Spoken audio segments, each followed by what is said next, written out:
Shannon, and this is the Breaking Free Show, and I am delighted to have you all here. Thank you for being here with us today.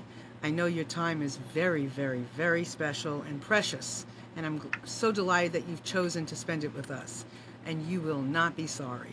Every time we come to the air, we have the most extraordinary guests, and today is no different.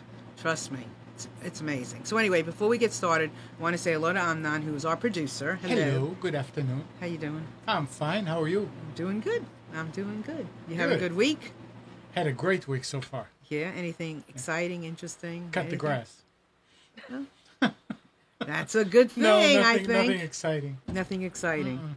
All right. Well, my week has been good so far, and I'm looking forward to the rest of the week and all that brings. So, my guest today has really touched my heart, and I know she will do the same for you. She is a gift from God, and I want to introduce Whitney Thor to you.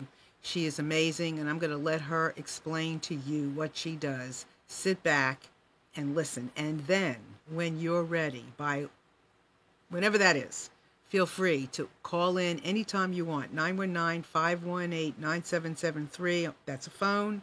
If you're in Timbuktu and you want to connect with us, with Whitney, feel free to come in on Skype voice. That is computers. That's plural. Number 2, K voice. And please feel free to join us in the chat. You can ask questions. You can comment, whatever you like. Just put your name in that little window and we'll see you there. So with that, let me introduce Whitney. Whitney, hi. Hi. Hi, how are you, honey? I'm doing so well. How are you? I'm doing great. I have to cheat and tell everybody that Whitney and I have been talking some before the show, and honestly, she's an angel. And she's been sent from above, or wherever. So I'm just happy you're here. So thank you so much for being here. Thank you for having me. So tell everybody what you do. Well, what I do is interesting. It's kind of all happened by accident, and it starts way back years and years ago when I was like most young women. I was young. I was struggling with body image, even though I was thin by all standards, including the BMI and everything else. I struggled with eating disorders from the time I was in middle school until the time I went to college. And it's unfortunate how common this is. And it's even more unfortunate that no one ever really challenged my ideas that I was too fat. And to me, being too fat meant that I was wrong, I was worthless, I wasn't good enough. And like I said, this just kind of went unchallenged by everyone close to me, my family, my friends. And my family and friends aren't bad people. You know, they're wonderful. And I think it just speaks to how pervasive the idea is that thinner is always better. So what do you mean by unchallenged? I mean, do you mean that they should? I mean, you tell me. What do you mean by unchallenged? Well, I think back to a time when I weighed, 117 pounds, and I got invited to a pool party, and I said, "Oh, there's no way I can go to that. I can't wear a bathing suit in front of boys." And nobody said, "Whitney, that's crazy." No one told me when I quit wearing shorts when I was 13 because I thought my thighs were too big. Nobody told me that I shouldn't do that. Nobody told me to take off my overalls when I actually went to the beach in high school. And looking back, we can never see ourselves totally objectively. And so in hindsight, when I look back at myself, I just think, I was so beautiful and should have been so happy and should have been enjoying life in the body that I was given. And I didn't. I just spent most of my time hating it. I spent most of my time wishing for another body. And I had the belief that if I could lose weight then, I could really be happy. Wow. And so how much are you comfortable sharing how much you weigh now, or? Yeah. Yeah. Right now, I'm the heaviest I've ever been. I'm about 380 pounds. And my weight has been, it's an ever fluctuating thing in my life. When I got to college, I suddenly started gaining a ton of weight. By the end of my freshman year, the school year, I had gained 100 pounds. And at that time, I didn't question it too much, which sounds pretty wild. I mean, that's a lot of weight to gain that fast. But I had such bad body image anyway that to me it was almost like self-fulfilling prophecy. I had felt so fat my whole life, so I just accepted that now I really was fat. And it wasn't until then that I truly, truly realized the weight, no pun intended, that the world puts on a woman for how she looks. I mean, I couldn't believe it. It happened seemingly overnight. The weight gain. It was like putting on a fat suit and going out in public, like one of those social experiments, pretty much. I was gaining weight so quickly that I would bump into furniture in my dorm room. I would knock into doorways because my body was just growing so fast that I didn't understand how to move through my own spaces anymore. And I noticed such a change from people that I knew, from people that I didn't know, from men, from women, from professors. I was in school to study acting and dancing, and I dropped out of my dance class and I failed it. I made an F in that class, even though that was my passion, and I had previously been a dance teacher, because I couldn't stand to look at myself in the mirror.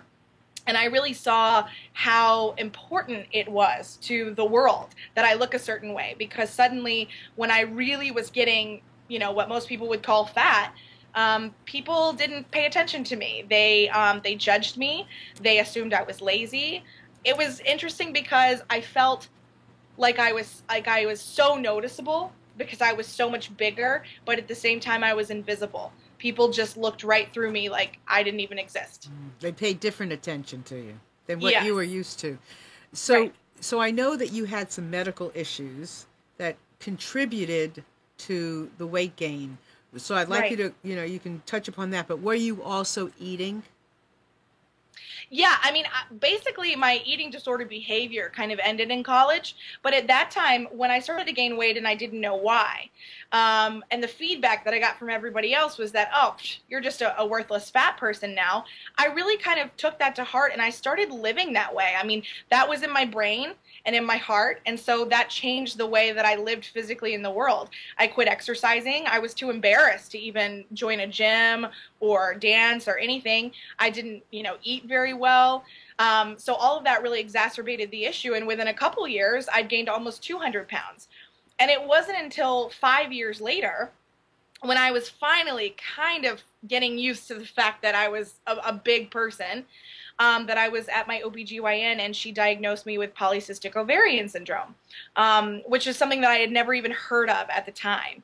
And it's kind of frustrating for me to look back to know that for 5 years I was a textbook case, and nobody really wanted to delve into why I was gaining weight, because I would mention it to doctors all the time. I would say, I've gained so much weight, I don't know why. I'm not getting a period, I never really have. And the answer was always, oh, you're young, or you just started college, or you're on antidepressants, or you're drinking, or I felt like no one really took me seriously. And so finally, it was 2005, which was, years after I'd already experienced all this weight gain, that I was diagnosed with PCOS. So when you were, so from where you are now, and there was a lot of things you said that I could make a comment about, but from where you are right now, have you accepted your body now, or are you at a point where you think one day you'll want to lose weight, or is it just, this is who I am? How does that work? Right. Yeah, well, it's interesting. There was a time where I'd kind of accepted it a little bit, but I still thought there was no way I could live a fulfilled life if I wasn't thin. And I was actually living in Korea after college during this time, and I told myself I'm going to come home and go back to the States, and I'm going to lose all this weight. And I told myself I wanted to get back down to 130 pounds, and which was a 200-pound weight loss. And I came back home and I started working out with a trainer, and I started following a really rigorous diet plan, and I lost 100 pounds in 8 months.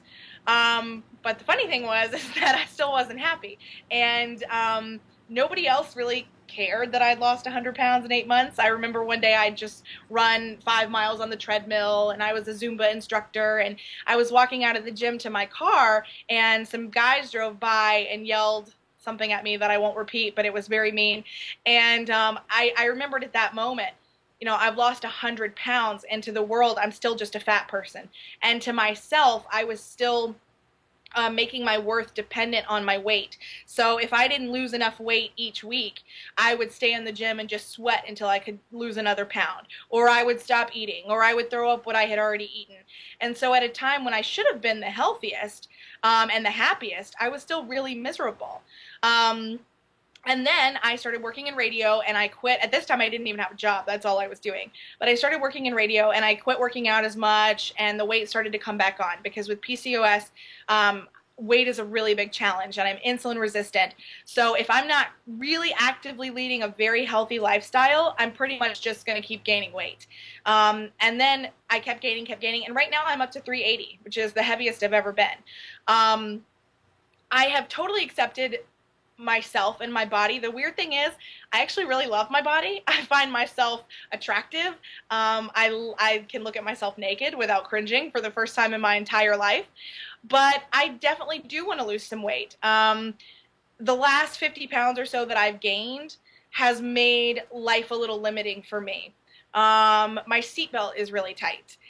There are certain chairs that I don't fit in very well. And I love to be active. And inside, there's an athlete and a dancer inside all of this. And so for me personally, I definitely want to lose, I'd say about 100 pounds, since I lost 100 before and I know what my fitness level was. But the difference is that now I'm not focusing on a number. I don't care what other people think I look like. For me, losing weight is just about what it allows my body to do in the world. What my physical activities can be and how I can live life that way. So I really, first I thought, this is the worst thing that's ever happened to me. I lost 100 pounds and I gained it all back. And it was really the best thing because it taught me a really good lesson. And the main lesson was? That the number doesn't define your happiness. That's what the lesson was. So now I've actually found happiness from the inside out, which I never thought was possible. I am the happiest I've ever been in my whole life. And even a year ago, if I heard myself saying this, like if I was listening to someone else say this, I would say, no, that's ridiculous. She's lying. That can't be. But it can be. You can truly love yourself no matter what weight you are. And that is something I never understood. So I want to ask you about that. But I also want to make a point of something pretty profound that she's talking about, which is the fact that it's not about a number, that she has to be 150 pounds or 200 pounds. She knows that 100 pounds is going to get her to being comfortable with her being able to be active. And it's not that she can't accept her body. It's that she has accepted her body, or she has accepted the fact that she is a big woman, but that she wants to do certain things. So accepting yourself wherever you are based on what you want to accomplish in your life is the goal, not the number. Right? So what is it about yourself that you've been able to accept and love that supersedes the weight or the body? I think I finally let go of some deeply held beliefs that I had, because before, for years and years, I always thought if I could just lose this weight, I'll magically be happy.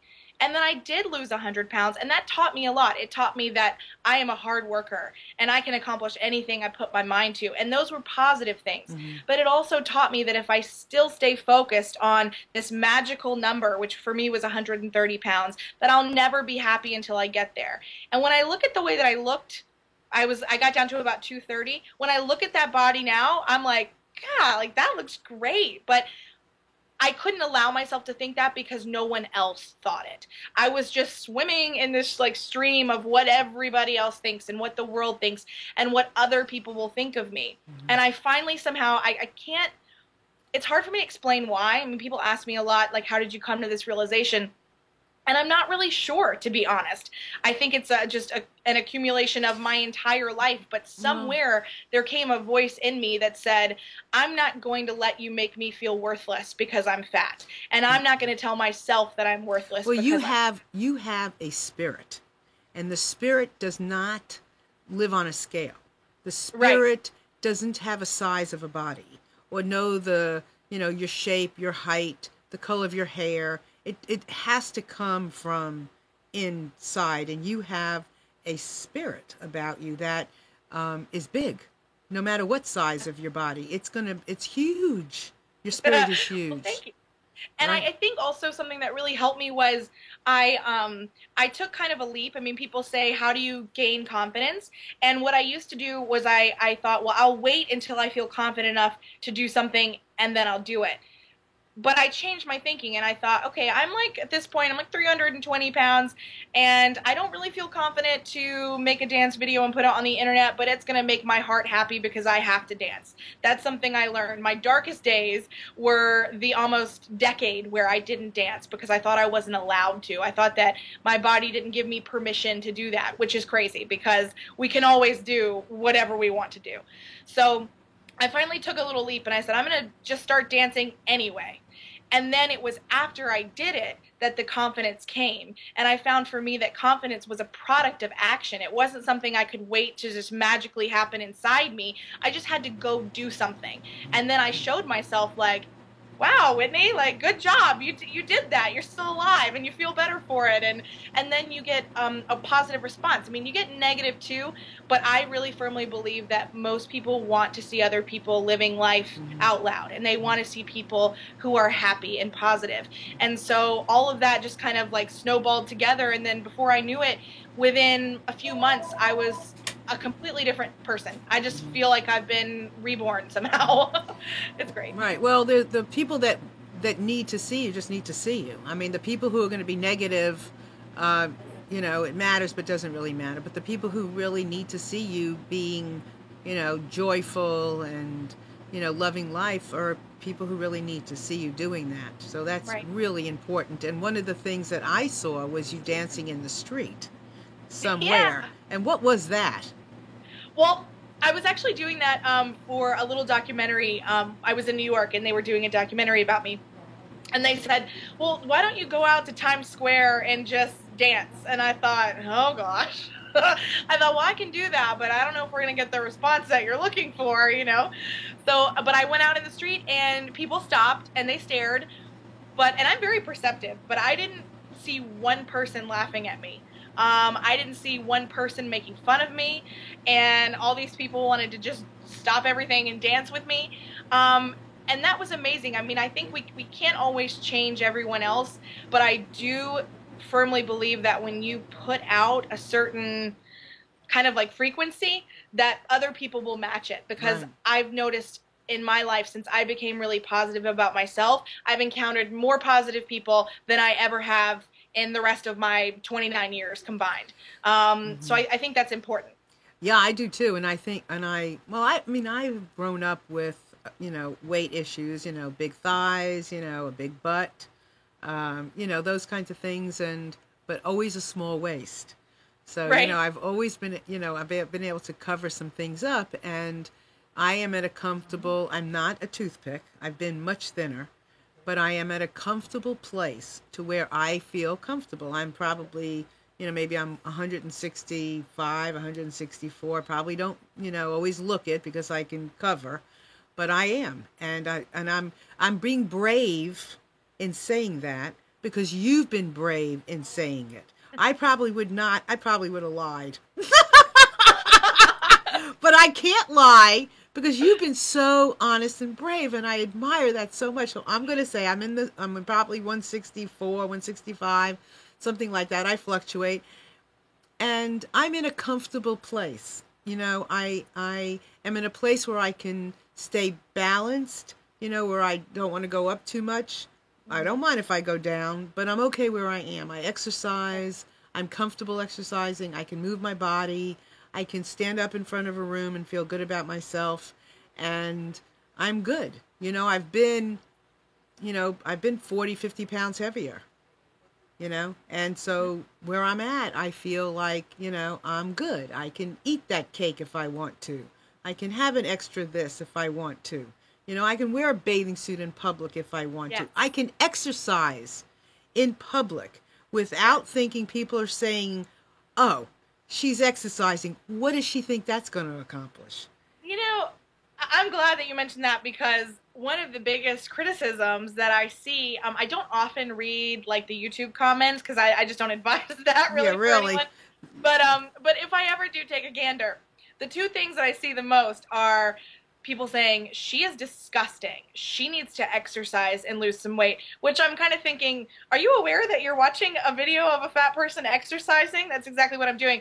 And then they say, ugh, why is she doing that? She's disgusting. And I'm like, well, how can fat people win? You know, we're disgusting if we don't exercise, and then when we do, people still tell us that we're disgusting. Right. And that's the conundrum that I think a lot of big people get into, is they listen to what everyone else says and they let everyone dictate their life. And I know it's so cliche, but I truly have one life on this earth. I have one life to do everything that I want to do, and I will not let what someone else thinks determine how I'm going to spend my days.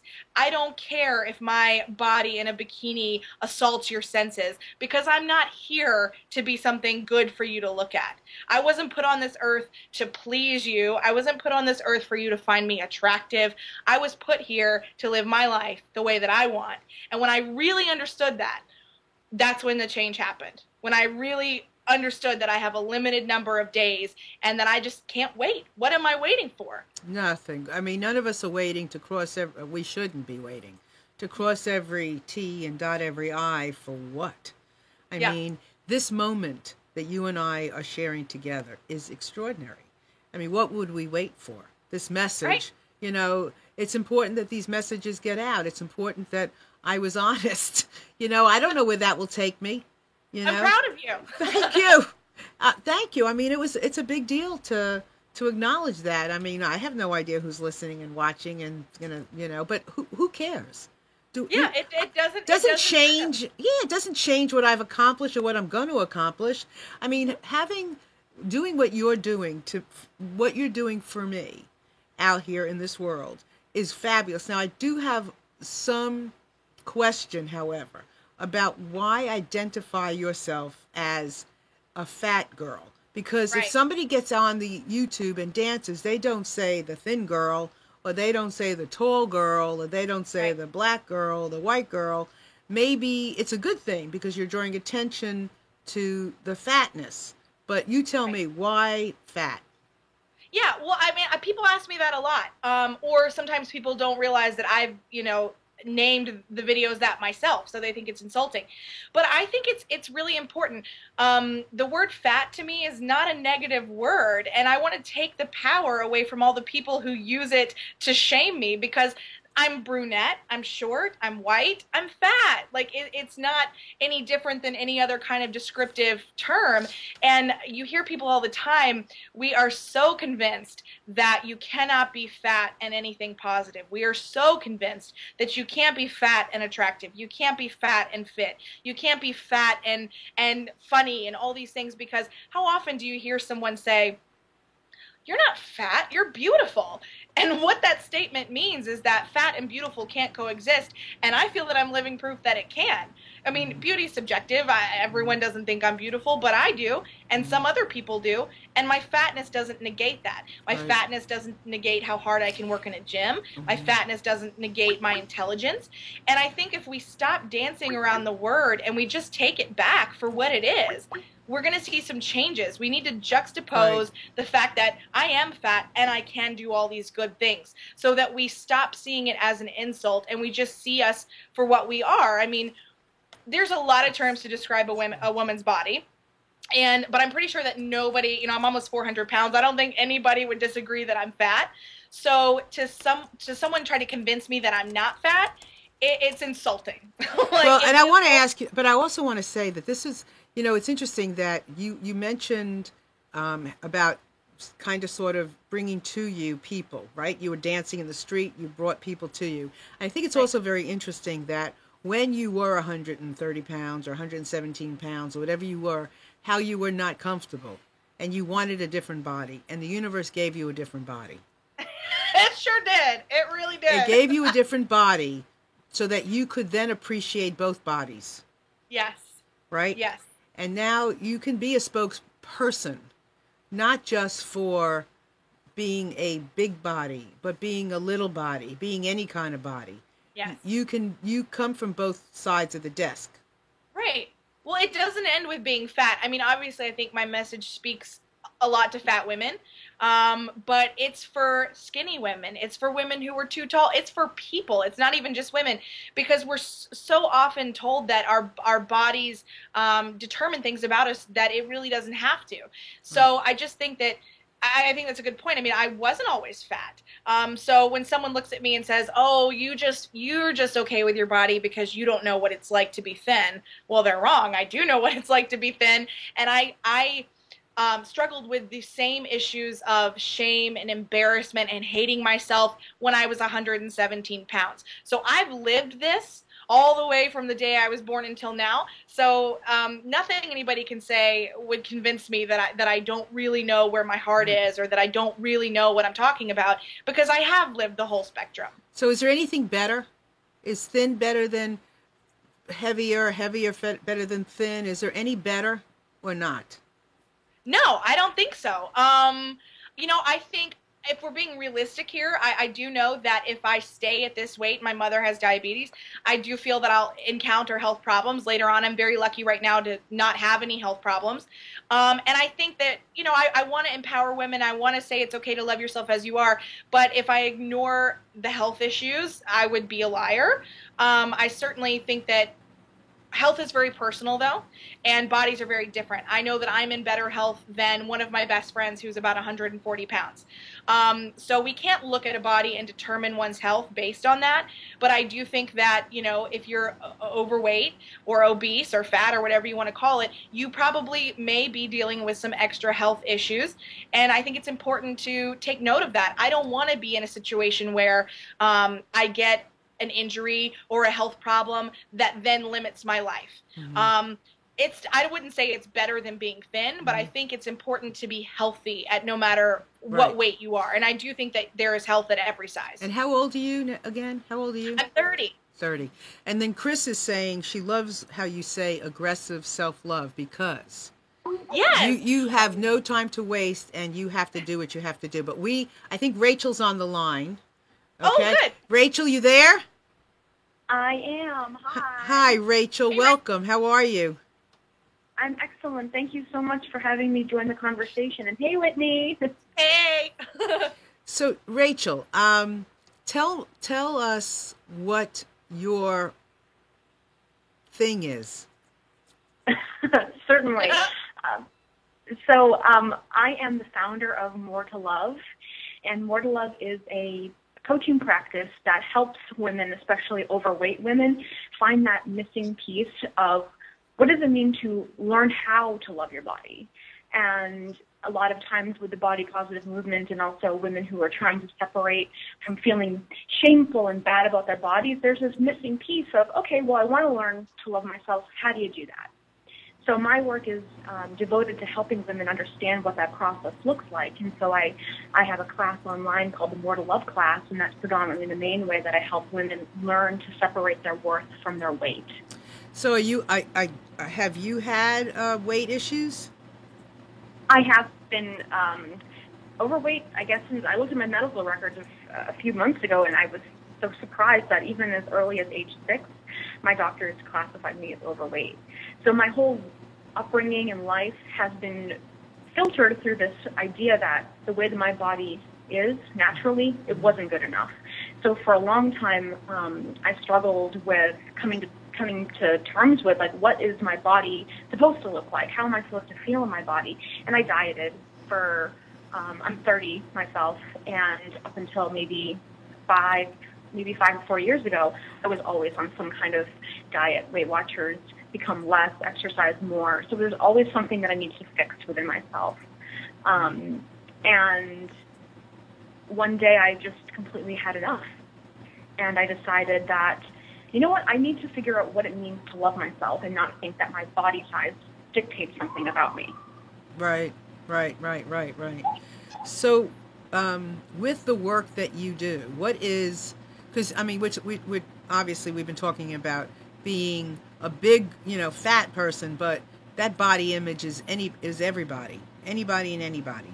So what is it? What is what is your main message, or how do you help people open up the conversation and begin to feel different? What do you do?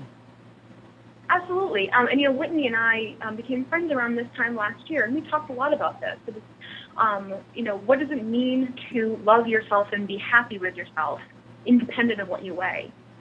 And it sounds like if you have always associated your identity and your worth as someone that needs to lose weight, then it's really difficult to start to peel that back. So with my More to Live class and also private clients, we go through a process of, okay, well, I mean, your body is one way that maybe the world sees you, but there's a whole host of other things that make you who you are, like your spirit, your personality, the beautiful parts about you that you maybe have taken for granted that are those body parts. How do you start to reframe the narrative that you've told yourself that who you are, what you are, is never going to be good enough because it's always been viewed as too big? And so most of my women that I work with would identify as being overweight, fat, obese, plus size, whatever you want to call it. But the core piece there is that how they are today isn't good enough, that they are miserable because of what their body looks like. So I want to flip that message, because there's a difference between thinking that your body size says something about the quality of life that you're allowed to have. Right. And that's what we work on. It's interesting. I just had a flash when you were saying that. When I was a teenager and then younger, my mother was always, that I can remember, pretty thin. Always had a good body, but she always ate healthy. And growing up, when I was having that body image and feeling overweight, and I was, and feeling uncomfortable even when I wasn't overweight, I would watch her eat, and I would be so resentful of how she ate, like a piece of, she had a sandwich, it was she took one piece of bread off, and she ate one, she'd scoop out the bagels, and I'm like, I was mad at her for doing that, because she was already thin. And then and I began to realize that the reason she was thin was because she scooped out the bagel and she ate one slice of bread. And I didn't have to be mad at her for being prettier than me or thinner than me anymore. I just started to maybe, look at myself a little differently. But absolutely, there's so many messages, and we just are so confused by all of them. And I think some people feel good about themselves already. It's there. I know it's already there. It's just tapping into it to get away from all the the noise, to get to the real message. Because Whitney, you said you don't see yourself, right? How you see yourself, or how you see the world, is what comes out of your eyes. If you see the world as a nice place, happy, colorful, bright, joyful, that's how you see the world. If you don't, you're going to see it some way different. And you don't feel like you don't feel wrong. You feel good. I don't. I don't feel that I'm really out of the ordinary. I don't feel that I'm I know intellectually, if I think about it, I'm usually the biggest person in a room, but when I walk in the room, I don't feel that anymore.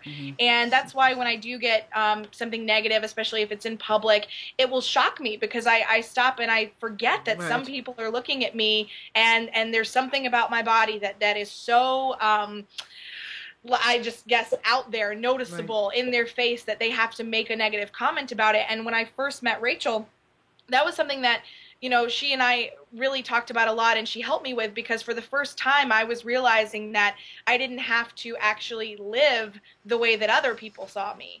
And once I just got out in the world and started to do that, I noticed that I got to do the things that I wanted to do, and I got to be happy and fulfilled. And and Rachel and I have talked about this, that I could do things. I mean, I had literally told myself for years that I couldn't dance. Whitney, let me ask you a question. Once you did that, did you see the world differently? Yes, I did. And I hate to admit this, but I used to judge other people differently as well. And I would never, ever say something to anyone rude or anything. But in my mind, because I was indoctrinated with the belief that women are supposed to look a certain way. And so if I saw like a fat woman out in public doing something, it kind of made me angry, like, oh, who does she think she is? And the reason that stirred anger in me is because I wasn't ready to live that way. And in all reality, I was jealous of that. I wanted to live that way. And through meeting Rachel and talking with her and going through parts of her class and stuff like that, I found a freedom that the only thing that was really limiting me was my own mind. and that I could do things. And I'm not going to, I can't do a lot. I mean, there's a lot of dance, for example, things that I am physically incapable of doing now, but I can still do things. And I'm not going to tell myself that I don't deserve to dance at all just because I can't do all the things I did when I was 130 pounds. Right. So, Rachel, hold on. Don't go away. But I just have a couple more questions for Whitney that's coming up. Sure. Whitney, do you have a boyfriend? What's your love life like? well, no, I do not have a boyfriend. It's currently taking applications though. Okay. All right, everybody. This is a very powerful woman. So if you know anybody who's single, this is a powerful woman. Yeah. But I like to wear the pants. You like to wear the pants. And you want them wearing the dress? They can wear whatever makes them feel good. Okay. But you want to wear the pants. What does that mean?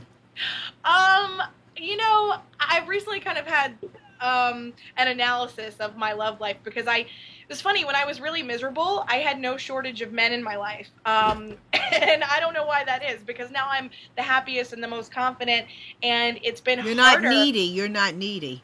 Right. It's been harder for me to find a man that I really want to connect with. And I'm older now. I'm 30, and I, would like to have a really long-lasting, loving relationship. And I think that's exactly what I realized, was that now I know exactly who I am, and I'm not going to settle for anything less. So in a way, it makes it harder, but I do hope that the next partner I find will accept me for the way that I am. And I'm a dominant person. That's what I mean by I like to wear the pants. And before, I was just willing to compromise on a lot of things because I really kind of thought I was pretty lucky to have a man who would call me his girlfriend and go out with me in public, because I knew I was fat, and that doomed me to a life of being alone and single. So I don't feel that way anymore, and I think that the next man that I'm with will be very lucky. Yeah, I agree. Rachel, you're laughing. Yes. I'm smiling. Good. Do you so in how you coach? Do you take somebody from soup to nuts? I mean, through nutrition, or is that something you don't get into? I mean, it's almost impossible not to touch upon, how you eat, how you move your body, how you dress yourself. But everything that I work with clients, both in the More to Love class and also privately in another workshop, is body acceptance through the lens of self-love.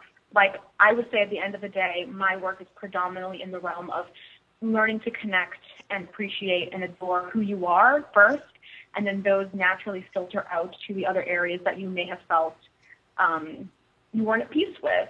Mm-hmm. And I think maybe earlier before I joined in, you were talking about confidence. And I work a lot with confidence. And my definition of confidence is not something that people have or don't have. I believe everyone has this, incredible source of zest and drive in life to sort of achieve and become who they want to be. There's just things blocking it. There are things getting in the way that are taking the fun out of living, and a lot of times those are negative myths about what you believe to be true about yourself. So most of my work is understanding and clarifying how those myths are stopping you from that like innate core that is awesomely you and like your ideal vision of yourself, and letting that come through. And then it's really incredible. The more the women that I work with tap into that like inner resolve to be loved and to love themselves, the body image, what they thought was like to blame, the weight, or they didn't have enough, opportunities for fashion or clothing, they start to fall to the wayside, where they're able to sort of see that there's hope, that there's a way to have the life that you want and not have it be contingent on the body you think you ought to have. Yeah, I'm always fascinated, I guess I could say, by how people shift. Mm-hmm. That's why it's so relevant, the work you're doing, the focus you're putting on things, Rachel. The way Whitney is, people need permission to tap into that place of knowing that they have inside of them that knows that they have value, that they are, that they have something very important to share. And, when you help somebody, find it, see it, feel it, experience it, and then they could, you know, go do something valuable, and they get, you know, praise. You know, Whitney, you're getting a lot of support and praise. You're getting a lot of like, thank you. That has to be a great way for you to keep on moving and going through this. It is, and I, you know, it's not an accident how all this played out for me. Rachel mentioned we met each other via Skype, and this is before I knew anything about the, you know, body positive movement. I don't even know if I'd ever heard those two words before, because I was just mostly interested in not being fat, so I wasn't gonna seek out anything that really made me feel better about myself while still being fat. And Rachel and I kind of met serendipitously, and I told her through our conversations, and she's coaching me and telling me, you know, that what she just said was so true. It's not our bodies that are stopping and limiting our lives. It's something else, some deep-seated beliefs that we have inside. And as we were breaking through those, I told her, I said, Rachel, I feel like I'm on the cusp of something, and I don't know what it is, but like I just feel like something's about to happen. And a few months later, there I was. You know, my YouTube videos went viral, and I'm on national TV talking about how to have a good body image when I just kind of figured it out myself. And but that's what people appreciate, is watching somebody do it with them. I think that's very valuable in all of this stuff. I mean, here I'm sitting telling everybody my weight. I'm not exclusive. You know, I'm not... You know, it means something to me. We're watching this together. So I think that's very important, that people get to realize that, you know, we are going in this journey together, and they're, you know, people are not alone. Now, there are people, Rachel, I'm sure, Whitney, I'm positive, that for some reason are not able to break through. They're, you know, they are their body type. They do have some, you know, semi-ownership of how they look, and they've allowed that to stand in their way. You know, you, Whitney, have dug your way out of that. You know, not everybody has or will, even though I believe everybody can on some level. So what would you say to the person who, you know, that's out there just may not want to, or what would you say to them? Well, I mean, I think about me, and when I was growing up, even when I was thin and I was struggling with body image, and then when I gained the weight, and then I lost some of it, and I gained some of it back, and all of that, through all of those experiences, I never really had someone to look at to kind of model myself after, or someone that I considered to be proof that there was still a life to be lived after you were fat. I never had that, and I still made it. So I would encourage everyone to, you know, find somebody that you like, find somebody that you respect. I mean, I've got people, I know Rachel does too, people from all over the place, emailing, messaging, saying thank you. Find somebody like that. Find some inspiration wherever you can, and then just realize that there is a way. I mean, I'm grateful that it happened for me, and I'm kind of surprised that it happened for me, because I didn't really have that many people to look up to show me the way. But what I do know is that a path can be made where you thought there was none. Right. I mean, I spent a decade, literally, of my life that almost feels that it was just wasted. Whitney, tell me something. And I have some real, and we have like 10 minutes left, so I want to shoot some real fast questions at you. Okay, great. So, and Rachel, hold on. I just want some specific things. So there are models, you know, there are models out there every day that are, you know, big and beautiful. There are stores all over Lane Bryant, whatever, that are big and beautiful. Why are you different? Why is what you're doing different than what we've already seen? Well, this is just my own personal opinion. I sometimes get frustrated that when people are speaking out to big women, a lot of the emphasis is put on, you can buy these clothes, and you can buy this shapewear, and you can still look great, and men can still like you, and only a dog wants a bone, and all this kind of like reverse body shaming that we're doing to thin women. And I want to get on board with it, but I can't really, because at the end of the day, there's nothing wrong with fashion. There's nothing wrong. I mean, I have fake hair. There's nothing wrong with like doing things to aesthetically please yourself or whatever. But at the end of the day, what gives me my confidence and what determines my self-worth is not the way that I look at all. Mm-hmm. So I think with bigger women, it's kind of a misstep to still keep focusing on how we look, because even though you're saying it's okay to be bigger, we're still telling women that the most important thing you need to do is to be beautiful, and I don't believe that. Okay, so when you get dressed, or even yes. like today, did you, I see you wearing a tank because you exercise. Did you purposely wear that today, or is that just how you normally dress? No, this is, this is me, authentic, totally. Okay. So will you do me a favor? Yeah. I don't know if you can. Can you get up and do a dance move? Okay, we'll see. Okay, here you go. All right, here I am. Yep. Let's see. Can we see all of me? Yep. Okay, I'll just give you little hip rolls, okay? Yeah.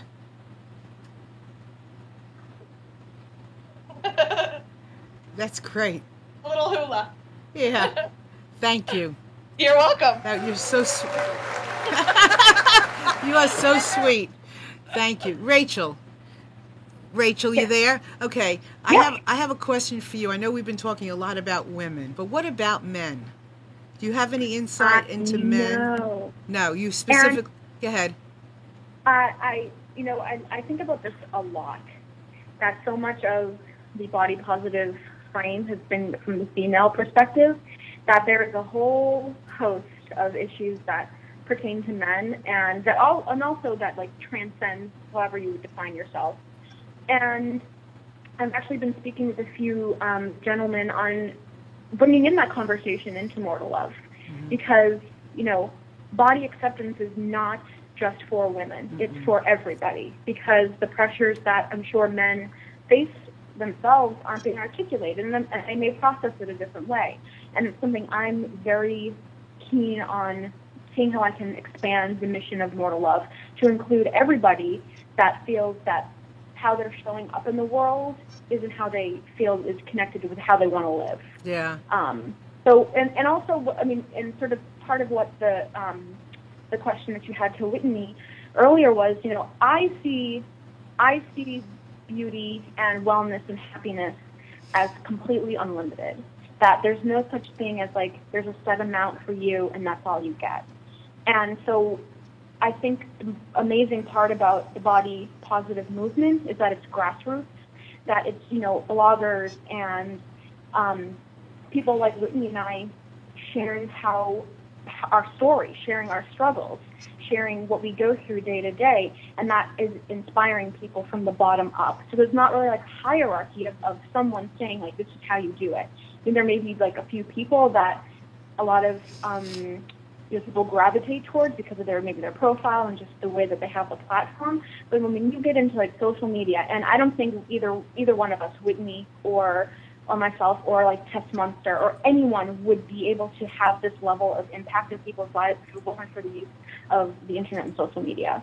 Yeah. And that like proliferation of everyone, no matter where they are, in their home, in their office, in their car, at the gym, anywhere can participate in feeling beautiful and sharing what's true for them. And I mean, even just like thinking about it that way, it is so empowering to know that sooner or later for the gentleman, more and more voices will come up, and that part of it will join in on it.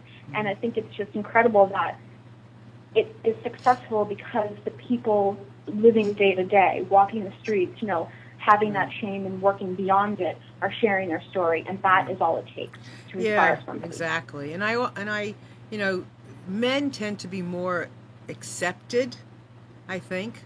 You see a lot more men being accepted that are overweight or whatever. However, that's how they're being accepted. That's not how they are accepting themselves. We have no idea what's going on sometimes inside of a person. I mean, I know that there are times that I see a woman walk into a room, and of course I relate to women because I'm a woman. I see women walk into a room, and you can see, a woman walk into the room who, like Whitney, I guarantee she walks into a room and she owns the room.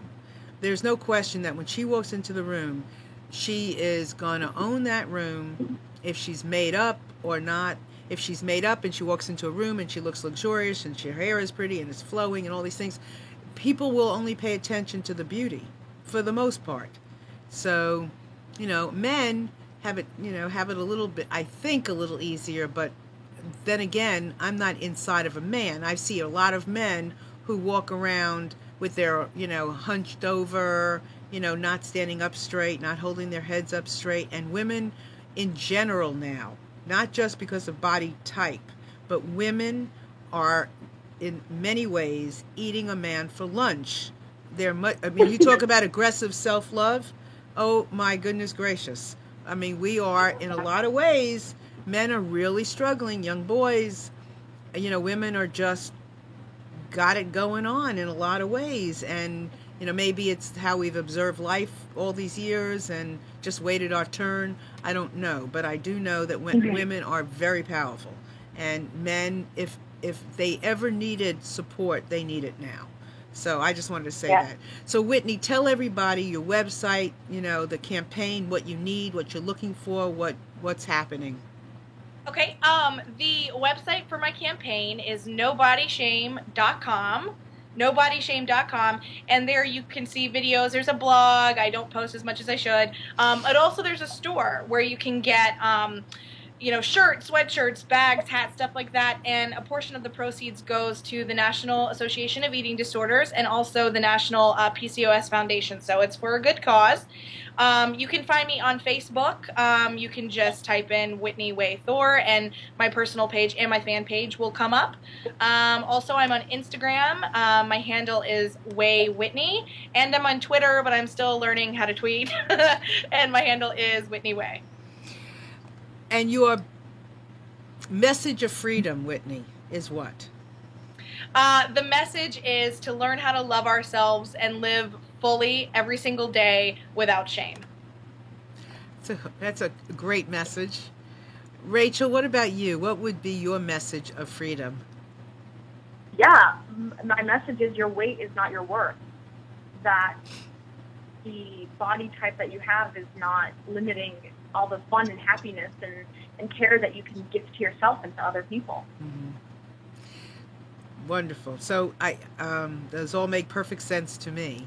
And I want to go back to Whitney for another minute or so and ask you, so how do you re-energize yourself, I guess?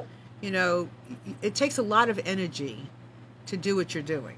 It takes a lot of energy to go out there and be out there as much as you are, show up as much as you're showing up, share as much as you're sharing.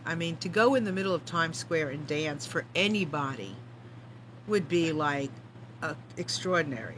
Right. How are you doing it? You get support from your family? How are you doing it? Is it eating? Drinking? What? I sleep basically every free minute that I can. And no, my family is wonderful. And the really cool thing is that we're all on this journey together. We're all figuring this stuff out as we go along. And they're learning how to be more body positive. And we're exploring all these things, which is really awesome because my parents are almost 70. So, very old fashioned too. So I think that they're kind of opening up to things that they never thought they would really be learning about. But they're a huge support system for me. I tend to get, sometimes when I get down, like the other day I was out at a bar and I thought, I'm going to re-energize myself. I'm going to go out with my friends and, just go have a few drinks and have a great time. And, by the end of the night, nobody had really talked to me a whole lot. And then finally this guy started a conversation with me basically just to point out how fat I am.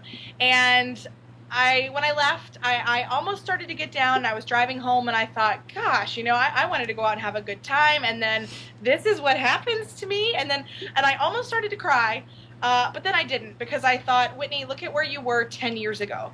10 years ago, maybe you didn't have all these wonderful things going on in your life, but you couldn't even go out to the bar. You would have been at your house crying and just waiting for the moment when you could have lost weight. So I always look back at where I was and where I am now, and I know that I have a long way to go, and that always makes me feel better and puts things into perspective. Okay, so when you say you have a long way to go, I would have to differ with you. Sorry. I would have to say that you do not have a long way to go. Well, I mean, I have still so much more to experience, and Oh, and that's different. yeah, That's well, like different. Rachel pointed out, I mean, there is infinite happiness Absolutely. to be had, and so I just think like, gosh, my life has changed so tremendously over the last year, and I have so much more to experience, and I just can't wait for it. So will you go back to a bar? Yes, duh. So of you course. will not, that will not stand in your way. No, and in fact, I learned how to stand up for myself. You know, when things like that used to happen to me years ago, I would cry and I would think, gosh, those people are jerks. But I would cry and I think, well, Whitney, you know, that's what you get. That's what you get when you go out in public and you're fat. And now I look those people in the eye and I tell them why they're wrong. And, you know, this guy, he was genuinely kind of surprised. He's like, well, I didn't know that was offensive. And I'm like, are you serious? So I take a little teachable moment and then, you know, and then I go about my little way.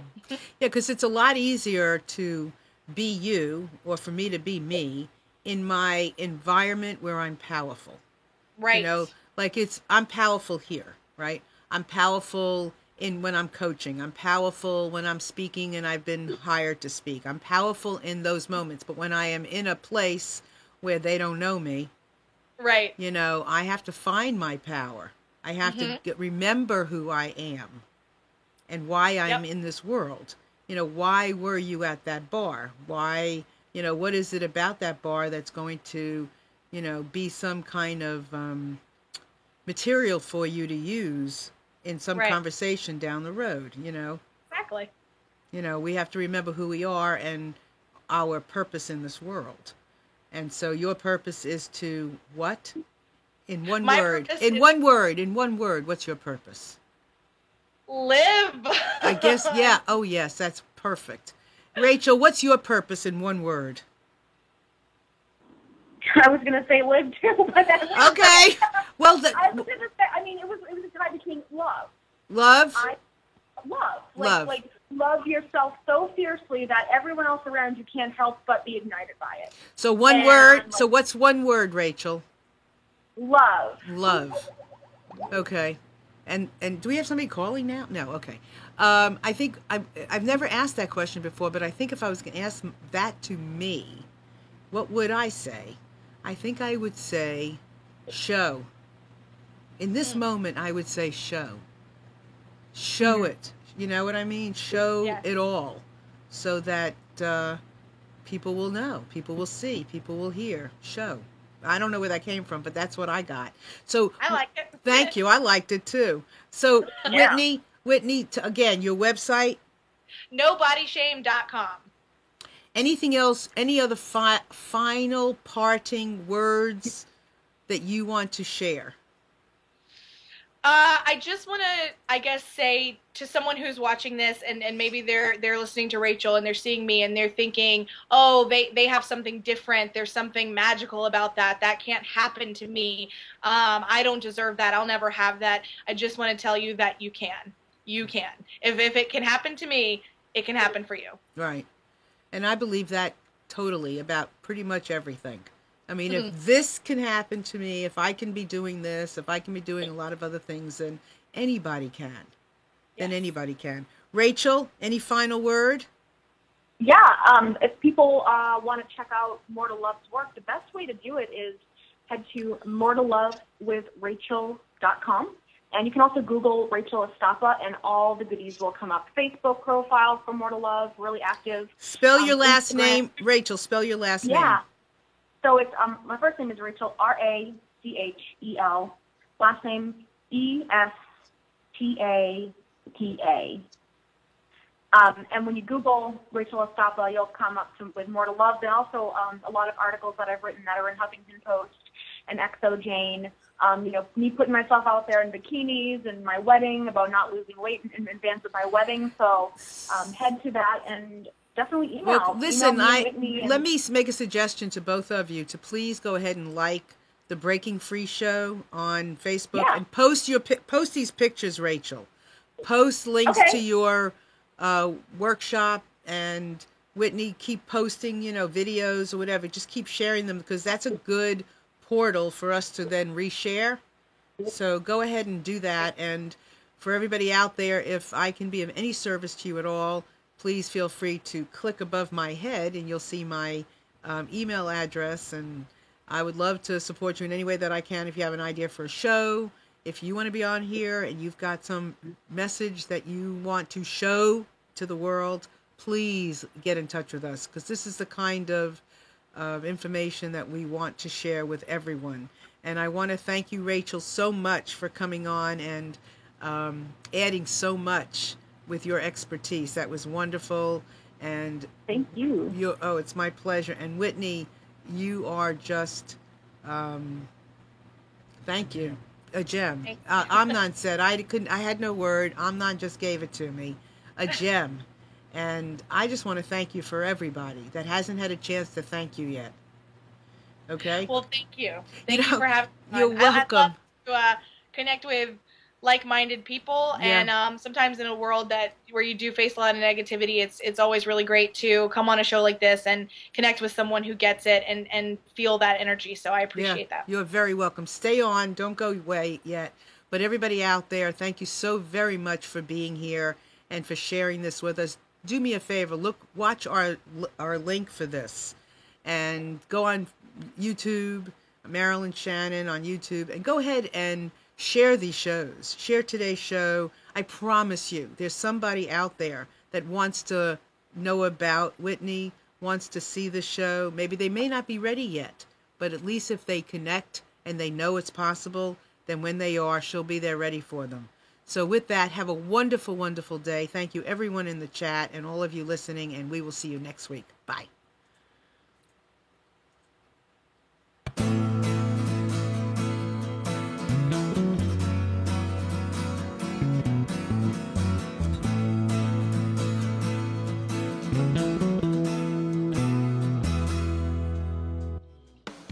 You are tuned to the Nissan Communications Network.